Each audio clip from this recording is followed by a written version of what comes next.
Chapter 9, Farandolae and Mitochondria. This was the end of Meg. There was to be no more anything, ever. Exit Meg, ex-Meg, ex-Meg. But she realized that if she could think it all, but it was not happening. One who is ex cannot think. The pain still burned like ice, but she could think through it. She still was. With all of her, she kived away from the Xness. Progo, Calvin, help me. Through her cry, she felt the cherubim. Meg, I name you. You are. And then numbers moving as strong and steady and rhythmic as time. Calvin, he was sending numbers to her. Calvin was sending back to her those first trigonometry problems they had done together. She held on to the strength of numbers as to her lifeline until the Echthroi pain was gone and she was free to move back into the realm of words again. Human words which were much easier for Calvin than numbers. Calvin, she called, oh, Calvin, and then her kiving was in anguish, longing for her parents. Where was her father? Had Dr. Louise or her mother called Brookhaven?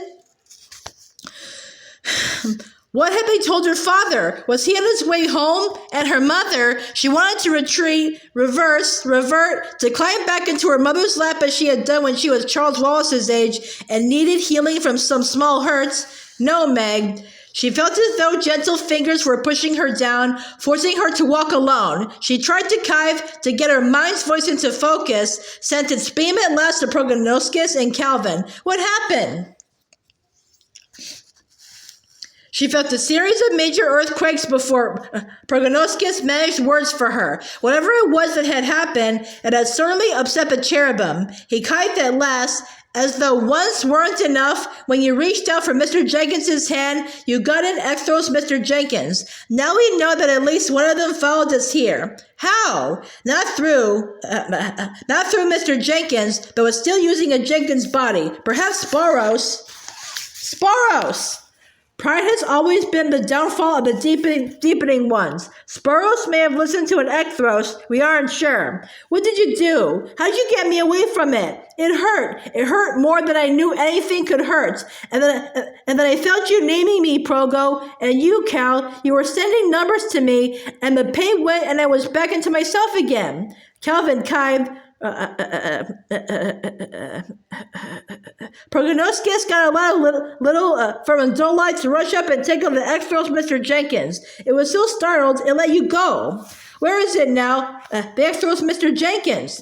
Proginoskes was sharp. It doesn't matter where, Meg. It's here. It's with us in Yada. Then we're still in danger from it? All Yada is in danger. Every mitochondrian in this human host is in danger. The human host?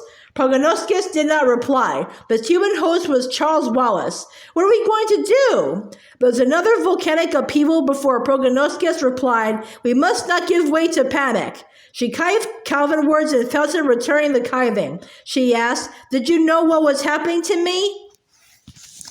Not at first. Then Progo told me. There was a terrible quietness to Calvin's reply. She felt that he was holding something back from her.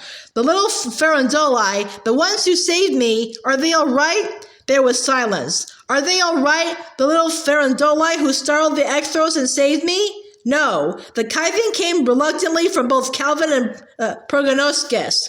What happened to them? To surprise the Echthros is not a safe thing to do. The Echthros X them? No, Meg, they X themselves, but it's a very different matter. What would happen to them now?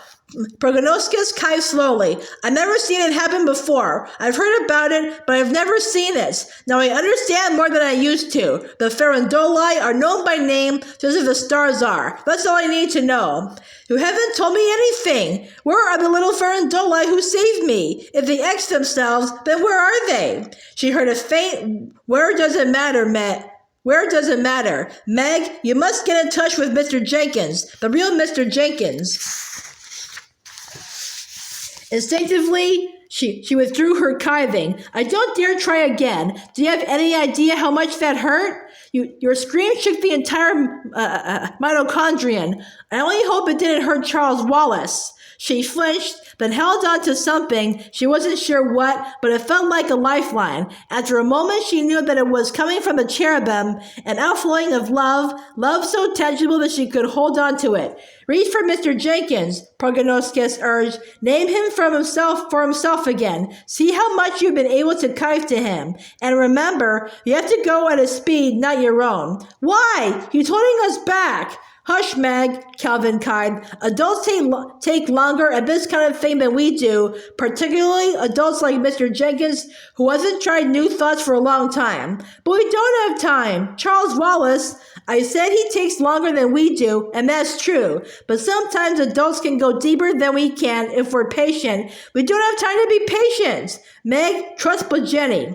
Mr. Jenkins must be with us for a reason. Help him. Do what Progo says. Proginoskes kived urgently. We may need Mr. Jenkins to get Spurrows to deepen, but Jenny wouldn't have sent him unless... Oh, Meg, a teacher never does anything without reason. Try to reach Mr. Jenkins, Meg. She pushed her terror aside and opened herself to kiving, and she was with Charles Wallace.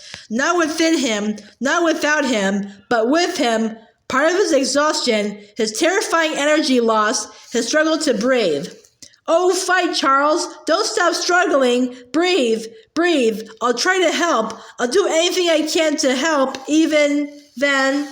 She was with the twins. Charles Wallace, she thought, had sent her. But twins were in the garden, digging, grimly spading up and turning under the old tomato plants, the frost-blackened zinnias, the lettuce gone to seed, turning them under to enrich the earth for the next spring, the next planting, with set faces working silently,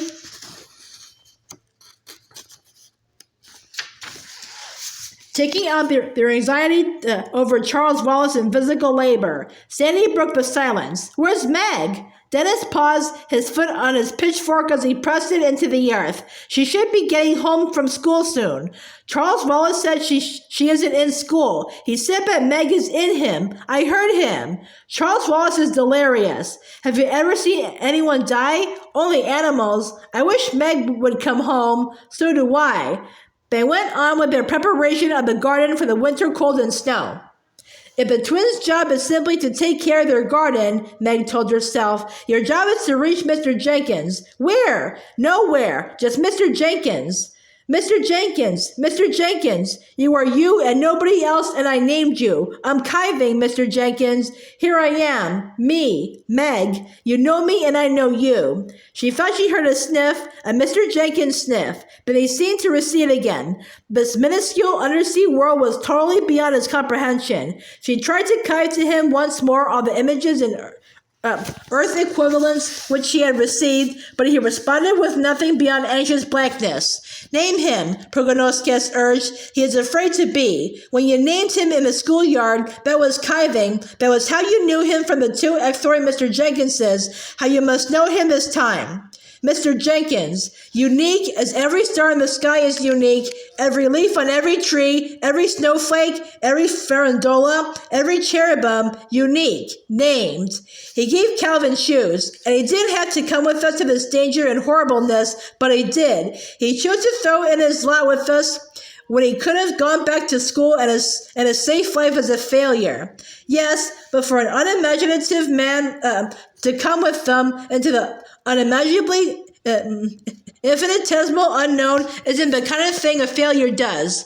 Nevertheless, Mr. Jenkins had done it, was doing it. Mr. Jenkins, I love you. She did. Without stopping to think, she put her imagined hand into his. His fingers were slightly damp and chill, just as clammy as she had always thought Mr. Jenkins's hand would be. And real.